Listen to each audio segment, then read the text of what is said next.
Imagine que exista a máquina do tempo e você possa voltar ao passado exatamente naquela cena em que a mulher adúltera está em praça pública sendo julgada e prestes a ser condenada à morte por aqueles homens. Em qual desses personagens você se encaixaria melhor? Você seria a mulher que está prestes a ser morta, julgada e condenada? Você seria parte daquele, digamos assim, aquele julgamento, aqueles homens que estão julgando, aquele júri, né, que estão julgando de forma incoerente? Ou você seria apenas parte um figurante, apenas alguém que está ali fazendo um cara de paisagem? Jesus nos convida hoje a pensar um pouco sobre como nós julgamos as pessoas. É preciso que, sim, nós temos que julgar as coisas o tempo todo, e isso é inerente a nós. Mas nós não podemos condenar as pessoas sem olhar para nós mesmos, né? Para não sermos incoerentes. E é isso que a passagem nos lembra. Jesus nos lembra. Mateus 7, de 1 e seguinte, vai dizer assim: Não julgueis e não sereis julgados, porque do mesmo modo que julgardes, sereis também vós julgados, e com a mesma medida que tiveres medido, também vós sereis medido. Porque olhas a palha que está no olho do teu irmão, e não vês a trave que está no teu? Como ousas dizer a teu irmão, deixa tirar-lhe a palha do olho, enquanto tens uma trave no teu? Hipócrita, tira primeiro a trave do teu olho, e assim verás para tirar a palha do olho do teu irmão.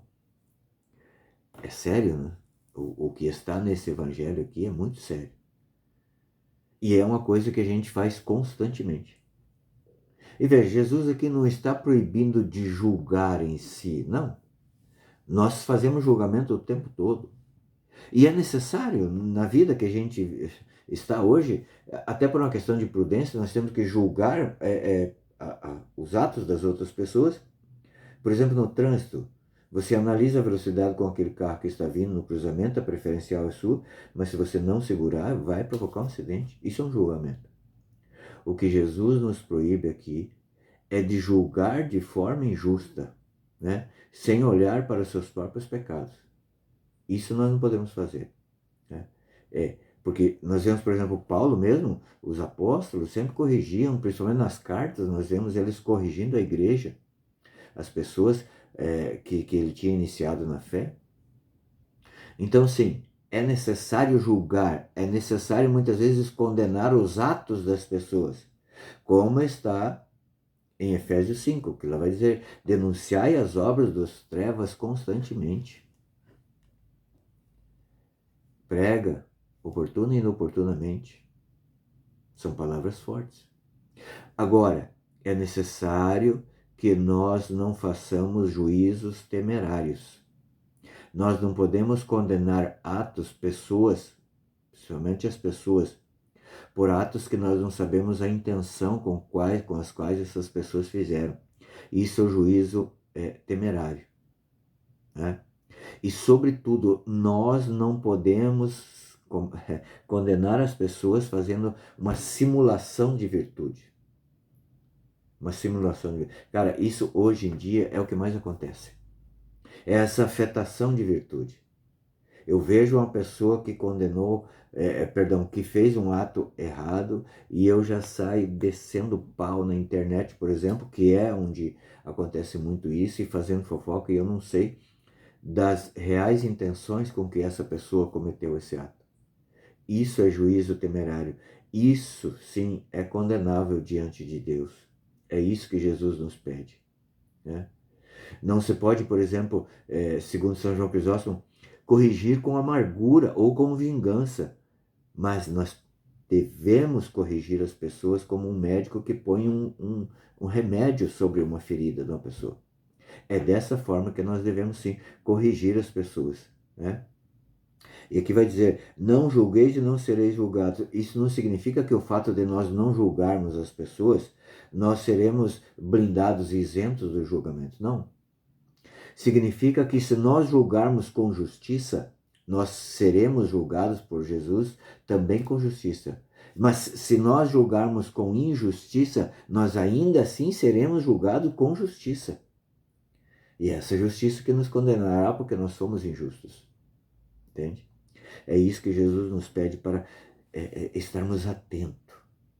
Porque é muito fácil julgar os outros. Parece que corre uma água assim, né? Na boca. Uma água doce. Para falar mal do outro, para julgar o outro. Né? Segundo Santo Agostinho, Deus nos permite julgar aquelas coisas que não se podem fazer com boas intenções. Por exemplo, estupro, blasfêmias e muitas outras coisas. Mas nós não podemos condenar as pessoas pelas as quais nós não sabemos quais foram os motivos que a levaram a cometer esse pecado. Né? Nós não podemos fazer o juízo temerário. Quando a necessidade nos obriga a repreender alguém, primeiro, segundo Santo Agostinho, nós temos que pensar, mas será que eu não tenho esse vício? Eu nunca tive esse vício?